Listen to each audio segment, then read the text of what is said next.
Gentlemen, welcome to your Friday spot here on Pagan Perspective. This week we are talking about sayings or quotes or...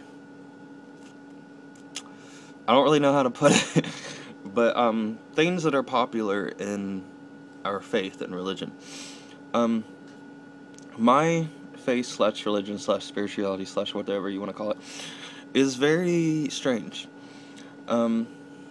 If I tried to put it into words, I would say that I am a mixture of things, mostly Wiccan related, in my opinion, and then I'm kind of more chaos magic, Necronomicon, mythos, H.P. Lovecraft stuff, and then, even more, I am into Taoism.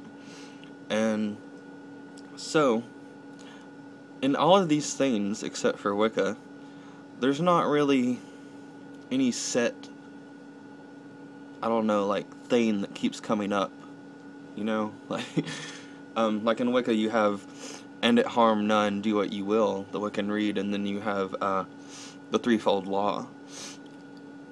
But in these ones, you don't really have very many, in the Necronomicon and the Taoism thing, you don't really have very many things that are like, I don't know, a reed or a mantra, really. But I do have some interesting quotes from both H.P. Lovecraft and Lao Tzu, which I don't think I'm Lao, I don't know. But, I've never been able to get his name right. But I have some quotes from them that I kind of have always really loved and kind of lived by. And they also somewhat sum up my practice in a way. So maybe this will be adequate enough. But first, since I do consider myself a Wiccan, and this was kind of brought up in the message that was sent to all of us, I would like to talk about the Wiccan Rede and the form of the Wiccan Rede that I follow. I've met many people in the Wiccan community, and pagan community who follow this version of the Rede instead of the more traditionally known one. The more traditionally known one is, and it harm none, do what you will, and that's pretty much where it ends. But many Wiccans and witches and whoever really follows this Rede, which is pretty much only what... anyway, many people also follow this one, and I'm one of them. And it harm none, do what you will, should it harm, do what thou must. And basically what that means to me is, I mean, it's pretty obvious in my opinion. It's just, you know, try your damnedest to be the best, most kind, loving possible person that you can be. But at the same time, don't take any shit. Like, don't let people walk all over you, don't let people take advantage of you. You know, stand up for yourself if you have to.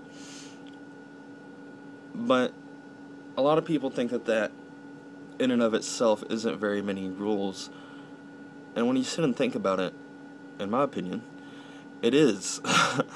Because there's a lot that comes with that. And it harm none, do what you will.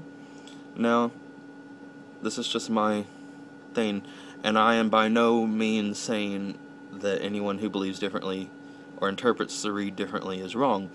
I'm just saying this is how I use it. The term, and it harm none, do what you will, means that I strive to harm the least amount of living beings, or even just, you know, the planet in general, and nature in general, as I can. So, to me, that involves being a vegan and abstaining from meat and any animal products that could cause harm whatsoever. And it also means to try to take care of my own body and to bite my tongue instead of just spewing the anger that bubbles up inside of me whenever someone does or says something. And it just has so much more to it than that. I could go on and on forever with it. But anyway, that's the one that most of you already know, so let's get to the good stuff. Here's some quotes from H.P. Lovecraft. This is one of the ones that is quoted in many of the books that are written about H.P. Lovecraft that are kind of those side books that I've been telling you about, written by Donald Tyson. But this quote is quoted a lot in his books, and it's kind of what the whole system is based around. The oldest and strongest emotion of mankind is fear, and the oldest and strongest kind of fear is fear of the unknown. And so in the Necronomicon mythos and the system of philosophy, or whatever you want to call it, they focus on fear. In the Necronomicon mythos, you are trying to become afraid. You are trying to not only become afraid, but you are trying to learn to function and accept and deal with that fear in a very real way. You are trying not to escape that fear, you are living in that fear. So, this is a mythos that is really intended to kind of make you accept the nasty, naughty, terrible, depressing, sad things in life, and realize that sometimes there's nothing you can do about them, except accept them and live in the moment. And it also even somewhat pushes you into these things, because it's like, to resist them is inhuman, in a way. If you are desperately trying to cling onto an idea that the world is full of light and love and happiness and glitter, then in the H.P. Lovecraft mythos and such, you'd be considered going mad, in my opinion, and refusing to acknowledge the nasty things in life. So, here's another quote by his that kind of describes why he is going into all this. The process of delving into the black abyss is to me the keenest form of fascination, which basically, in my opinion, means there's no better way to praise or worship or explore reality than to go to the places that most people don't want to accept, realize, or explore. For example, depression, sadness, anger, rage, horrible, horrible things, you know.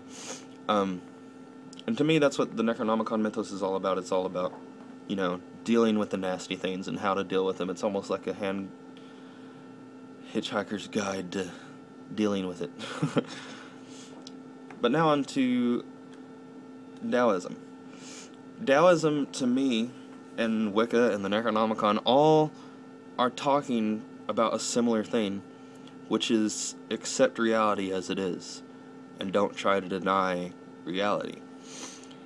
And that actually is one of his quotes that he says that I'm about to read. Life is a series of natural and spontaneous changes. Do not resist them, that only creates sorrow. Let reality be reality. Let things flow naturally forward in whatever way they like. Lao Tzu, or however you pronounce his name. But that's one of the essences of Taoism, and just kind of the essence of my spiritual belief in general is I am trying to be an observer. I'm trying to observe reality and exist in reality and experience reality as reality, instead of trying to build delusions in my head or hope for something more or push it away instead of dealing with my problems and such. With Taoism, the Necronomicon, and Wicca, all of these things have helped me to accept reality. And another thing that Lao Tzu says is the best of men are like water, meaning that they can change in form to any shape that they are poured into, in a sense. Like, they don't resist, they don't struggle, they just fall into whatever situation in reality has for them, which is something that is so difficult to achieve, but even working towards it changes your life like crazy. I'm running out of time, so I'll just read this last quote. If you realize that all things change, there is nothing you will try to hold on to. If you are not afraid of dying, there is nothing you cannot achieve. So, my whole spirituality is basically trying to overcome fears and deal with fear, live with fear of the unknown, and that includes changes, sadness, depression, all these things that most people like to sweep under the carpet and ignore. Anyway, I'll go. Sorry, I'm running out of time. Bye. I love you.